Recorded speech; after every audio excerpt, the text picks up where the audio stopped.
उसकी कीमत मिलने से पहले और खोने के बाद होती है, तो उसके रहते कोई कीमत नहीं। चलो आगे बढ़ते हैं।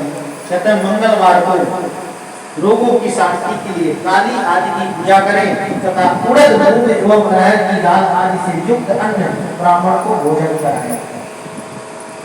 बुधवार को विद्वान पुरुष दधि युक्त अन्न से भगवान विष्णु का पूजन करें। दही से करना है, दधि युक्त अन्न से भगवान विष्णु का पूजन करें।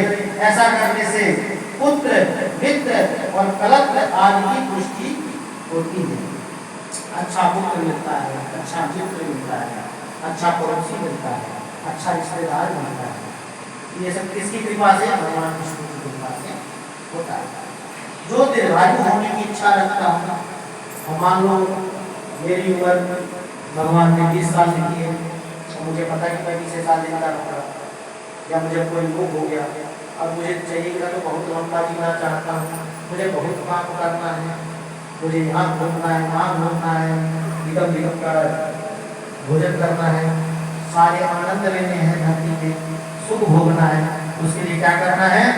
वह गुरुवार को देवताओं की पुष्टि के लिए बस पर यज्ञोपवीत यानी जनेऊ तथा घृत मिश्रित खीर से जजन पूजन करे। भोगों की प्राप्ति के लिए भोगों यानी हमें अगर लग्जरी लाइफ जीना है, गाड़ी चाहिए, बंगला चाहिए, हवाई जहाज में घूमना है, विदेशों की यात्रा करनी है, अच्छा अच्छा खाना खाना है, सुंदर पत्नी चाहिए, तो उसके लिए क्या करना है? भोगों की प्राप्ति के लिए शुक्रवार को एकाग्रचित होकर देवताओं का पूजन करें और ब्राह्मणों की तृप्ति के लिए खड्रस युक्त अन्न लें। इसी प्रकार स्त्रियों की प्रसन्नता के लिए सुंदर वस्त्र आदि का दान करें। शनिश्चर अपमृत्यु का निवारण करने वाला है।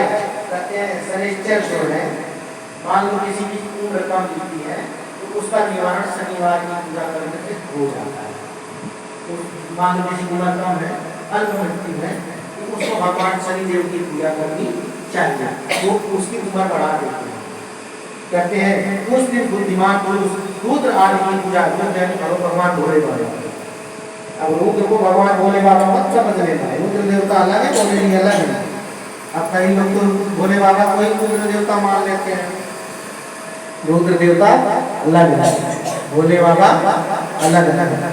भोले बाबा की तरह दिखने वाले कई देवता हैं जो भोले बाबा की तरह ही है। गले में सांप है, हाथ में त्रिशूल है, डमरू है, सब कुछ है, लेकिन भोले नहीं है। भोले बाबा अलग है। जिसके सिर पे गंगा है वही भोले है, जिसके सिर पे गंगा है वही भोले। बाकी किसी के बस में नहीं कि गंगा मैया को अपने सर में बैठाएगा। बाकी सब भोले बाबा की तरह दिखने वाले भोले बाबा के अवतार, भोले बाबा के ही अवतार, भोले बाबा के दूसरे रूप, लेकिन असली भोले वही हैं जिनके सिर पे गंगा है। कहते हैं उस दिन बुद्धिमान पुरुष रुद्र आदि की पूजा करें, तिल के होम से दान से देवताओं को संतुष्ट करके ब्राह्मणों को तिल